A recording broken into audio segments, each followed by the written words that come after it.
Welcome to the Friday vlog. Welcome to the Friday vlog. And today we're going to be talking about jealousy in relationships. And we actually had one of our viewers write in a question around that, and we said that we would answer. And hopefully this is helpful. You said we'd answer. I didn't say we'd answer. I roped you in. I didn't even remember seeing that. No, I got the email. Ah, okay. Yes, I said that we would answer. Okay. And that was very presumptuous of you. Well, I guess if you weren't willing to do this, I would write my answer. Or maybe record one by myself. Oh, okay.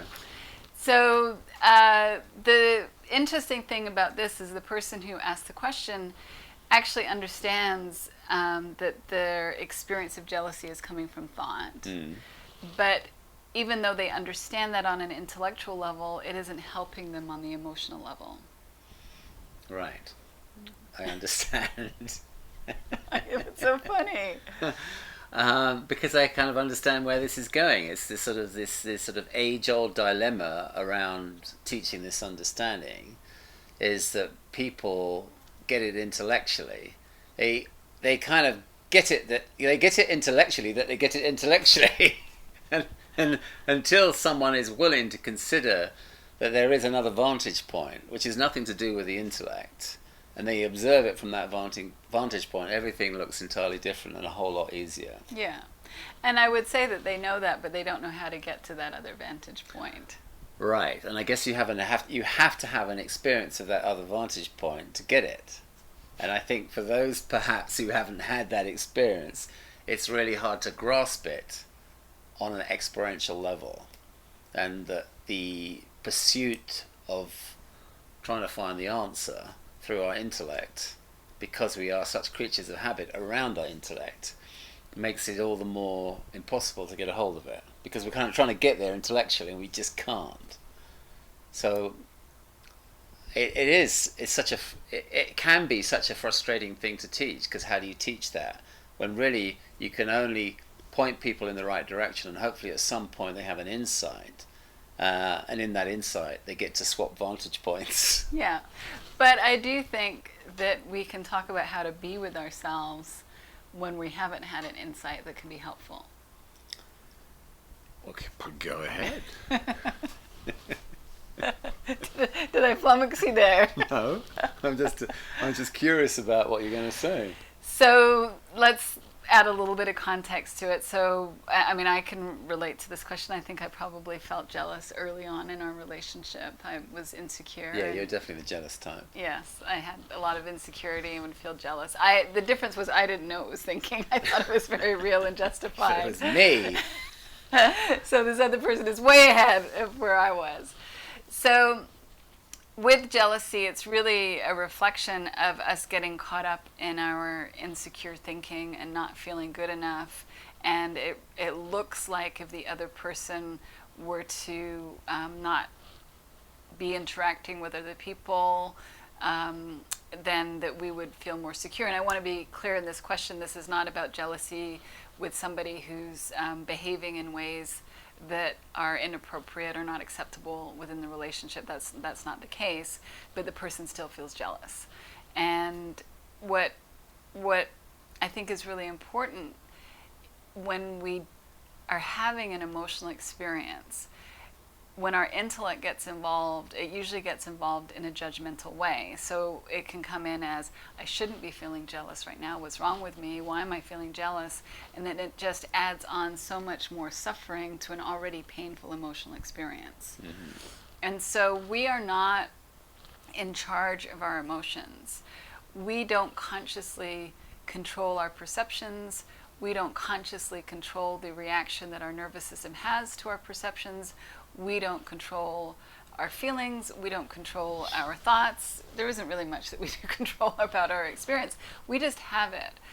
And so when we're having an emotional reactive experience, it's not our fault. And there's nothing wrong with us that we're having it. It makes complete sense based on our history, based on our conditioning, based on our perceptions in the moment.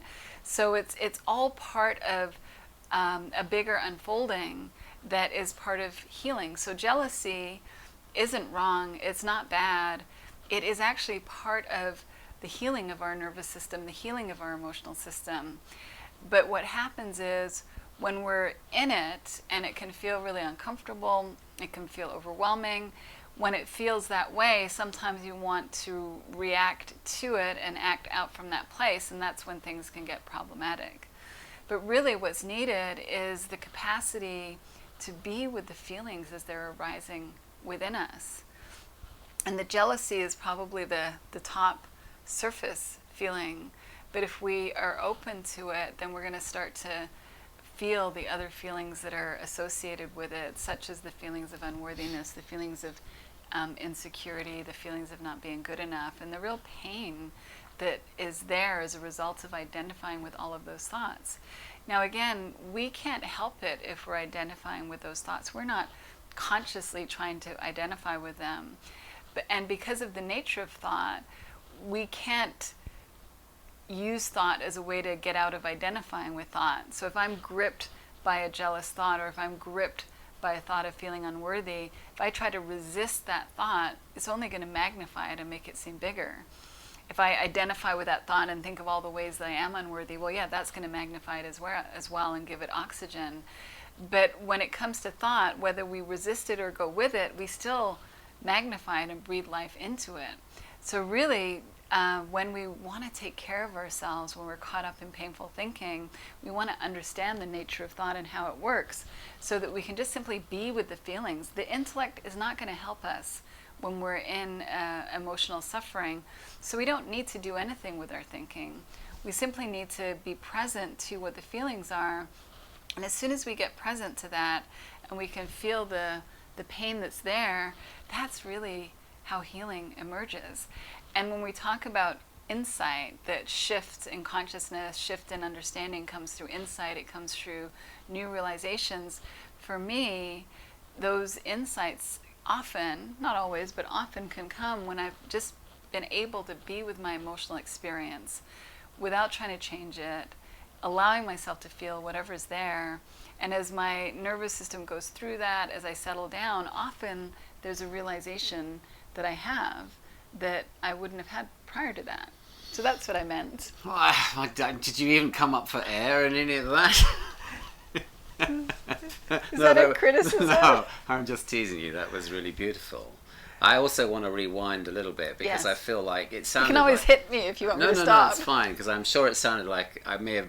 I felt like I sounded a little bit arrogant in the way that I was talking about vantage points. Okay. It's not that I figured out that vantage Okay. point. I was talking hypothetically. Okay. It's not like I have ascended to this higher level of consciousness and figured it all out, because I certainly get caught up. But I love what you're saying about how we might experience a feeling.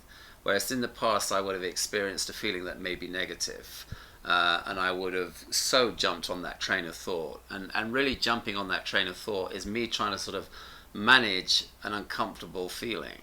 And I think that my ego is just, it's just learned to be very discomfort avoidant. So in that discomfort avoidant agenda of my ego, I want to try and manage a situation so I can avoid feeling this way.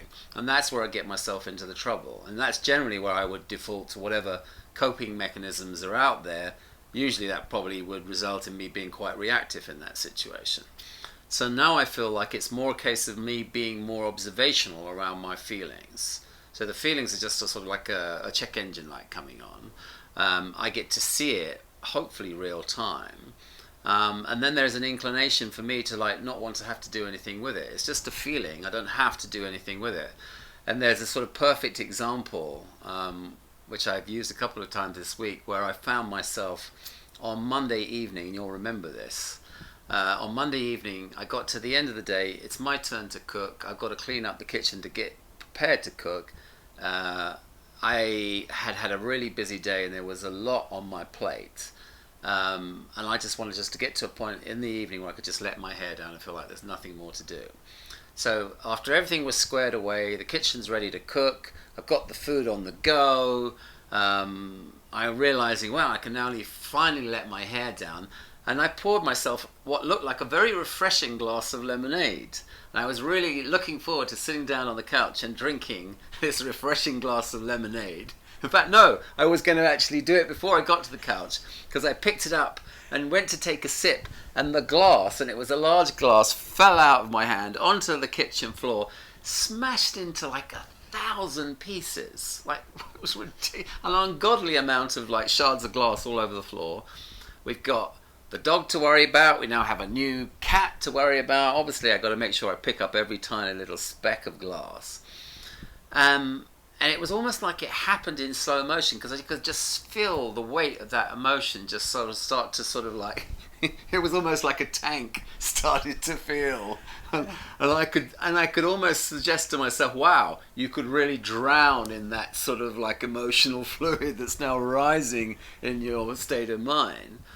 But I was in this very observational place. It's like there was a part of me was like, how interesting. There is that wave of feeling that's coming up. I don't really have to do anything with it. My old pattern would have been just to innocently engage with that feeling because it felt so uncomfortable and feel like I've got to do something with it. And now what I'm doing is I'm observing it in a very neutral way. And in that observance, there was nothing for me to do. And in the past, and you would bear testament to this in no uncertain terms, I would have had that experience. I would have sworn like a trooper and gone nuts, because it was like, apart from anything else, finally I get to let my hair down, like, oh no, now I've got to spend the next 40 minutes picking up every shard off the kitchen floor. I just realised, like, I don't have to do that. I don't have to hop on board that train. And that was that different vantage point for me that I'm talking about. And I find myself getting there more and more. Not always, but I'm getting there more and more. And I think every situation, whether it's jealousy, whether it's frustration around time, or whatever that looks like, whatever that feeling comes in, when that comes into play, I'm so much more observational, rather than be kind of a victim to old programming and conditioning, my old habitual patterns of how I would show up in those scenarios. Now I'm kind of I'm of a different vantage point. That's my programming and conditioning. Essentially, I am a spiritual being having this human experience. Why not look at it from the point of view and vantage point of me being a spiritual being, where my innate mental health and well-being resides, and look at it from there? And the air is a whole lot easier at that altitude than me getting caught up in my old programming and conditioning. Mm-hmm. Is that the volley? Am I supposed to volley it back? That's my smash. Am I supposed to say, did you come up for air? No, I felt like I didn't. I felt like I gave you as good as you gave me. I didn't know we were having. Well, we're not giving it. We're giving it to you. I hope it makes sense. I didn't think we were in a competition. I'll have to get my competition hat on next time. So, in response to your volley, bring it back to jealousy. I think it's really important to recognize if we're experiencing jealousy, we're suffering. And if we then start to judge ourselves for feeling jealousy, or tell us it's just thinking, tell us that, tell ourselves we shouldn't be having the experience we're having, all that does is add on extra suffering to the pain that we're already in. And what you're saying, and I think we're saying the same thing, you might say it a little differently, but we're saying the same thing in terms of when feelings arise, there isn't anything to do with them. And if we can hold off on creating a narrative about what they mean, that's really helpful. So to hold off on the narrative about the jealousy's thought, we shouldn't be having thought. When there's an emotion that's arising, it is for us, it's not against us. And if we can have the space, as Angus's metaphor of like that feeling just rising, the fear is that it's going to be overwhelming, that it is going to drown us, that it's too much, but that's not the truth of it.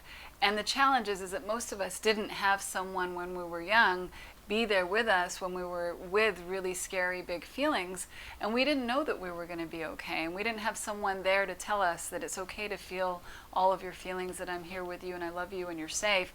And when we didn't have that, we didn't learn that we're okay. But as adults, we can learn that. We can allow ourselves to have our feeling, and then we get to have the experience of like, oh, actually I'm okay. It got big, it got scary, but the next time it won't be as scary because we were able to realize that nothing really happened. In fact, what happens is we feel the intensity, and then our nervous system settles down, and we usually feel much better because there's been an emotional release. And in addition to that emotional release, there's usually deeper understanding that comes forward, because when we stay open, we're not just staying open to our feelings, we're staying open to all of who we are, all of who we are. We're staying open to our true nature. We're staying open to the wisdom that lies within us. And in that openness, the feelings come and go, but the wisdom arises in that space. Yeah, and I think that there's another place that I feel like I'm finding myself getting to lately, is actually the feeling kind of feels, this is kind of going to sound it's going to sound good. Good. I tell you, I feel like I've lost the plot. It's going to sound what? I don't know. It's going to sound like something.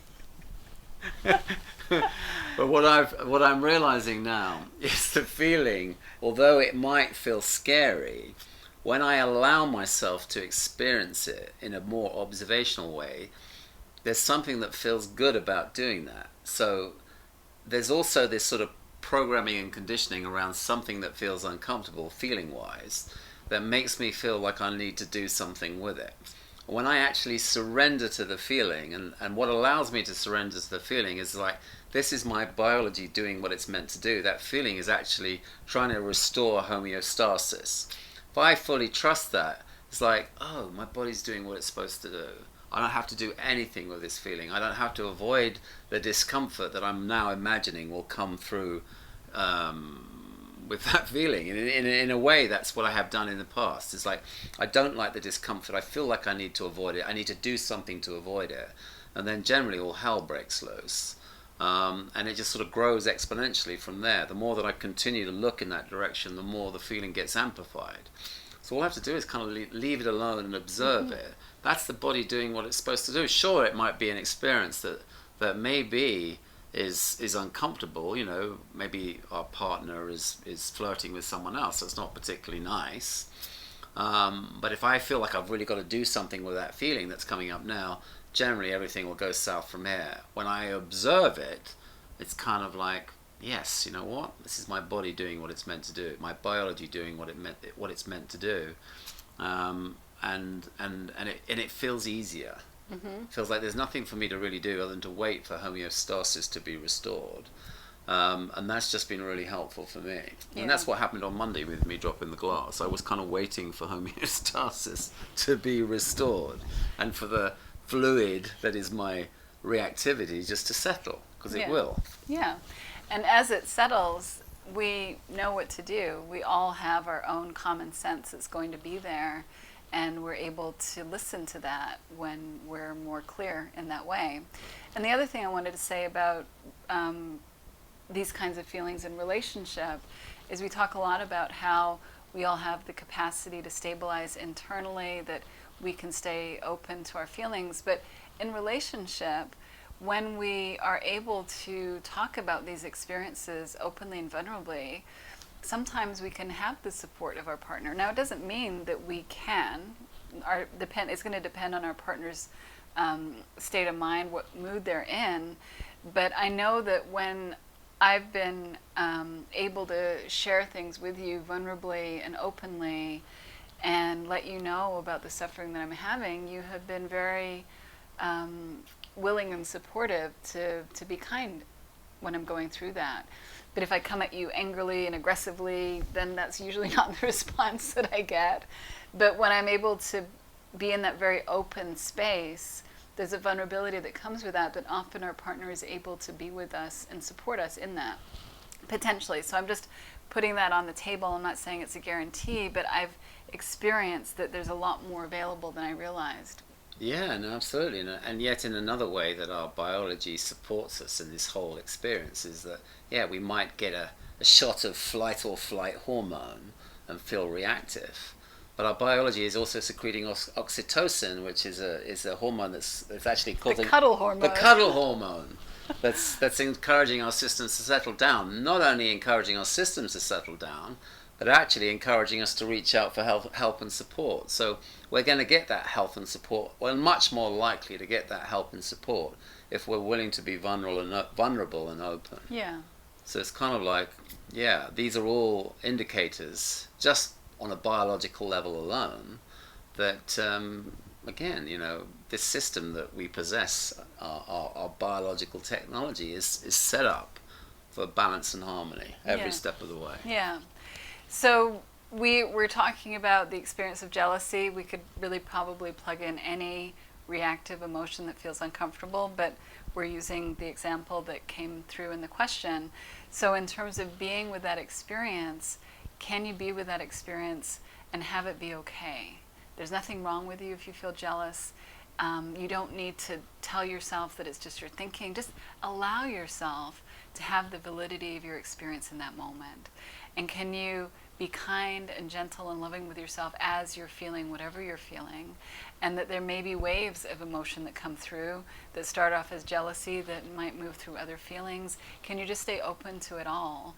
And if you're needing support, is there someone in your life that you're able to share with openly what you're experiencing, that you can, might be your partner, might be someone else, that you can reach out to, and allow yourself to not have to go through the experience alone. So, here we go. Wow, there's a lot of information there. Is it wood or is it good? Is it wood or is it good? I think it's good. It's good wood. Well, have a great weekend. Have a great weekend.